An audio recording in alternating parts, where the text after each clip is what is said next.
नमस्कार दोस्तों। अगर आप रेलवे परीक्षाओं की तैयारी कर रहे हैं और चाहते हैं कि आपका सिलेक्शन पक्का हो तो आप बिल्कुल सही जगह पर हैं। इस वीडियो में हम आपके लिए लेकर आए हैं भारत के भूगोल से जुड़े टॉपिक, नदियों किनारे बसे शहर व भारत के प्रमुख बंदरगाह के सबसे इम्पोर्टेंट एमसीक्यू जो बार बार रेलवे एग्जाम्स में पूछे जाते हैं। तो वीडियो को ध्यान से देखें, हर सवाल को सॉल्व करें और अपनी प्रिपरेशन को एक लेवल ऊपर ले जाएं। चलिए शुरू करते हैं। आज का पहला सवाल है, सूरत किस नदी के किनारे बसा है? यमुना, सरस्वती, ताप्ती, महानदी। सही उत्तर हो जाएगा ऑप्शन सी, ताप्ती। सूरत शहर गुजरात में ताप्ती नदी के किनारे स्थित है। अगला सवाल है, कावेरी नदी के तट पर कौन सा शहर स्थित है? तिरुचिरापल्ली, मैसूर, बंगलौर, हैदराबाद। सही उत्तर हो जाएगा ऑप्शन है तिरुचिरापल्ली। तिरुचिरापल्ली तमिलनाडु में कावेरी नदी के किनारे स्थित। अगला सवाल है, नर्मदा और ताप्ती नदियों द्वारा घिरा हुआ पर्वत कौन सा है? विंध्य पर्वत, सतपुड़ा पर्वत, राजमहल पर्वत, अरावली पर्वत। सही उत्तर हो जाएगा ऑप्शन बी, सतपुड़ा पर्वत। सतपुड़ा पर्वत श्रेणी नर्मदा और ताप्ती नदियों के बीच स्थित है। अगला सवाल है, निम्नलिखित में से कौन सी नदी विंध्य और सतपुड़ा पर्वत श्रृंखला के मध्य से गुजरती है? नर्मदा, ताप्ती, गंडक, गोदावरी। इसका सही उत्तर हो जाएगा ऑप्शन ए, नर्मदा। नर्मदा नदी विंध्य और सतपुड़ा पर्वत श्रृंखलाओं के बीच बहती है। अगला सवाल है, स्टील सिटी राउरकेला किस नदी के किनारे स्थित है? महानदी, ब्राह्मणी, बैतरणी, सुवर्णरेखा। सही उत्तर हो जाएगा ऑप्शन बी, ब्राह्मणी। राउरकेला उड़ीसा ब्राह्मणी नदी के तट पर स्थित है। अगला सवाल है, निम्नलिखित में से कौन सा शहर सरयू नदी के तट पर स्थित है? पटना, प्रयागराज, अयोध्या, वाराणसी। सही उत्तर हो जाएगा ऑप्शन सी, अयोध्या। अयोध्या सरयू नदी के किनारे स्थित एक धार्मिक नगरी है। अगला सवाल है, विजय घाट किस नदी के किनारे स्थित है? कावेरी, यमुना, गंगा, घाघरा। सही उत्तर हो जाएगा ऑप्शन बी, यमुना। विजय घाट नई दिल्ली में यमुना नदी के तट से जुड़ा स्मारक है। अगला सवाल है, अहमदाबाद के पास कौन सा द्वीप क्षेत्र है? लक्षद्वीप,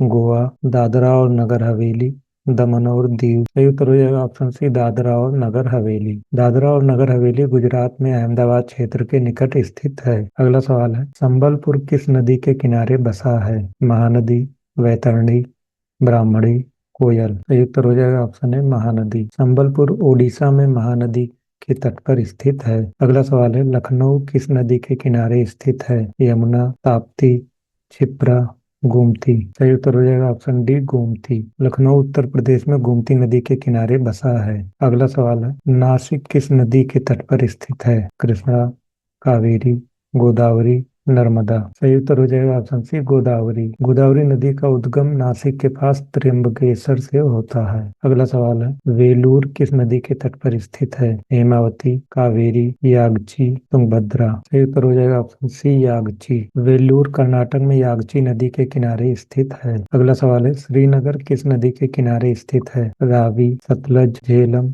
चिनाब। सही उत्तर हो जाएगा ऑप्शन सी, झेलम। श्रीनगर जम्मू कश्मीर में झेलम नदी के तट पर बसा है। अगला सवाल है, पंजाब के निर्माण में सबसे महत्वपूर्ण नदी कौन सी है? सतलज, ब्यास, झेलम, सिंधु। सही उत्तर हो जाएगा ऑप्शन ए, सतलज। सतलज नदी पंजाब की प्रमुख और सबसे महत्वपूर्ण नदी है। अगला सवाल है, निम्नलिखित में से कौन सा सुमेलित नहीं है? डेहरी सोन, भागलपुर गंगा नदी, बक्सर गंडक नदी, गया फल्गु नदी। सही उत्तर हो जाएगा ऑप्शन सी, बक्सर गंडक। बक्सर गंगा नदी के किनारे स्थित है, गंडक नदी के नहीं। अगला सवाल है, कौन सी प्राचीन नगरी का नाम दो नदियों से लिया गया है? वाराणसी, पाटलिपुत्र, उज्जैन, प्रागज्योतिषपुर। सही उत्तर हो जाएगा ऑप्शन है, वाराणसी। वाराणसी का नाम वरुणा और 80 नदियों से मिलकर बना है। अगला सवाल है, बद्रीनाथ किस नदी के किनारे स्थित है? अलकनंदा, भागीरथी, गंगा, यमुना। सही उत्तर हो जाएगा ऑप्शन है, अलकनंदा। बद्रीनाथ धाम अलकनंदा नदी के तट पर स्थित है। अगला सवाल है, निम्नलिखित में से कौन सा सुमेलित है? बैतूल ताप्ती नदी, जगदलपुर इंद्रावती नदी, जबलपुर नर्मदा नदी या फिर उपयुक्त सभी। सही उत्तर हो जाएगा ऑप्शन डी, उपयुक्त सभी। दिए गए सभी नगर संबंधित नदियों के किनारे ही स्थित हैं। अगला सवाल है, भारत में प्रधान और अप्रधान मिलाकर कुल कितने बंदरगाह हैं? 150, 180, 200 से अधिक, 100। सही उत्तर हो जाएगा ऑप्शन सी, 200 से अधिक। भारत में 12 प्रमुख यानी प्रधान बंदरगाह मिलाकर कुल 200 से अधिक बंदरगाह हैं। अगला सवाल है, नहवा सेवा बंदरगाह परियोजना कहाँ स्थित है? कोलकाता, मुंबई, चेन्नई, पारादीप। सही उत्तर हो जाएगा ऑप्शन बी, मुंबई। नहवा सेवा नवी मुंबई में स्थित है। अगला सवाल है, भारत का सबसे बड़ा बंदरगाह कौन सा? चेन्नई, विशाखापत्तनम, मुंबई, कांडला। सही उत्तर हो जाएगा ऑप्शन सी मुंबई। मुंबई भारत का सबसे बड़ा एवं व्यस्त बंदरगाह है। अगला सवाल है, भटकल बंदरगाह किस राज्य में स्थित है? केरल, महाराष्ट्र, कर्नाटक, गोवा। सही उत्तर हो जाएगा ऑप्शन सी कर्नाटक। अगला सवाल है, भारत के पारादीप एवं कांडला पत्तन निम्न में से किस तट पर स्थित है? पूर्वी तट, पश्चिमी तट, पारादीप पूर्वी तट व कांडला पश्चिमी तट, डी दोनों पश्चिमी तट। सही उत्तर हो जाएगा ऑप्शन सी पारादीप पूर्वी तट पर, कांडला पश्चिमी तट पर। पारादीप बंगाल की खाड़ी पर और कांडला अरब सागर पर स्थित बंदरगाह है। अगला सवाल है, निम्नलिखित में से कौन सा बंदरगाह मुक्त व्यापार क्षेत्र यानी फ्री ट्रेड जोन है? कांडला,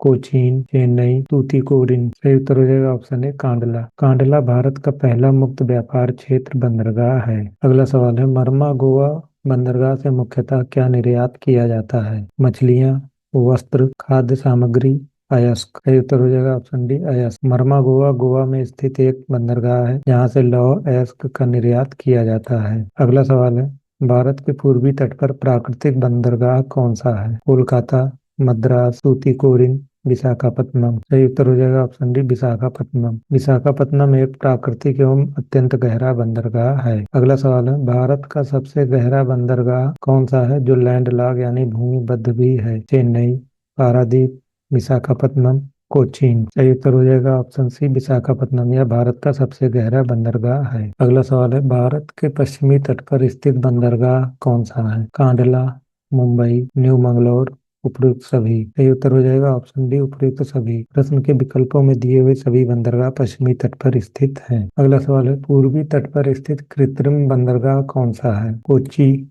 कोलकाता, कांडला, चेन्नई। सही उत्तर हो जाएगा ऑप्शन डी चेन्नई। चेन्नई भारत का प्रमुख कृत्रिम बंदरगाह है। अगला सवाल है, निम्नलिखित में से कौन सा मुक्त व्यापार क्षेत्र नहीं है? कांडला, मुंबई, विशाखापत्तनम, त्रिवेंद्रम। सही उत्तर हो जाएगा ऑप्शन सी विशाखापत्तनम। अगला सवाल है, भारत का श्रेष्ठतम प्राकृतिक बंदरगाह कौन सा है? चेन्नई, पारादीप, मंगलौर, मुंबई। सही उत्तर हो जाएगा ऑप्शन डी मुंबई। मुंबई को श्रेष्ठतम प्राकृतिक बंदरगाह माना जाता है। अगला सवाल है, प्रमुख भारतीय बंदरगाहों में से कौन प्राकृतिक बंदरगाह नहीं है? मुंबई, कोचीन, मरमागोवा, पारादीप। दिए गए विकल्पों में ऑप्शन डी पारादीप एक कृत्रिम बंदरगाह है, यह प्राकृतिक नहीं है। अगला सवाल है, अरब सागर की रानी किस पत्तन को कहा जाता है? मुंबई, मरमागोवा, कोचीन, कांडला। सही उत्तर हो जाएगा ऑप्शन सी कोचीन। कोचीन बंदरगाह को अरब सागर की रानी कहा जाता है। अगला सवाल है, कांडला बंदरगाह को अब किस नाम से जाना जाता है? जवाहर बंदरगाह,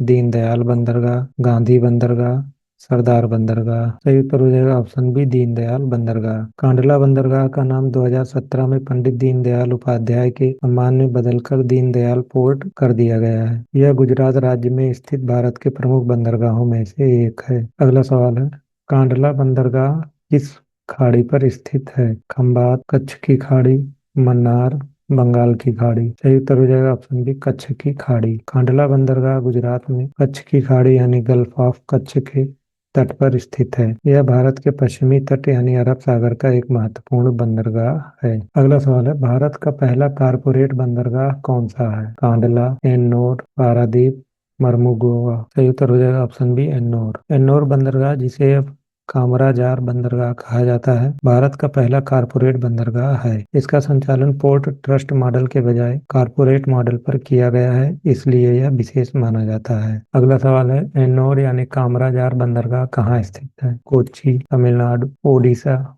गुजरात। सही उत्तर हो जाएगा ऑप्शन बी तमिलनाडु। एन्नोर यानी कामराजार बंदरगाह तमिलनाडु राज्य में चेन्नई के उत्तर में बंगाल की खाड़ी के तट पर स्थित है। यह पूर्वी तट का प्रमुख बंदरगाह है। अगला सवाल है, भारत का सबसे बड़ा कंटेनर बंदरगाह कौन सा है? कोच्चि, चेन्नई, जेएनपीटी यानी जवाहरलाल नेहरू बंदरगाह, कांडला। सही उत्तर हो जाएगा option C JNPT Jawaharlal Nehru बंदरगाह। जवाहरलाल नेहरू बंदरगाह भारत का सबसे बड़ा कंटेनर हैंडलिंग बंदरगाह है। यह नवी मुंबई महाराष्ट्र में स्थित है और भारत के कुल कंटेनर यातायात का सबसे बड़ा भाग संभालता है। तो दोस्तों, आज के रेलवे एग्जाम एमसीक्यू यहीं खत्म होते हैं। उम्मीद है आपको यह वीडियो आपकी तैयारी में जरूर मदद करेगा। अगर आपको वीडियो अच्छा लगा हो तो लाइक, शेयर और सब्सक्राइब जरूर करें, ताकि आने वाले और भी इम्पोर्टेंट एमसीक्यू और एग्जाम अपडेट्स आप तक सबसे पहले पहुंचे। मिलते हैं अगले वीडियो में नए सवालों और नई जानकारी के साथ। तब के लिए पढ़ते रहिए, आगे बढ़ते रहिए।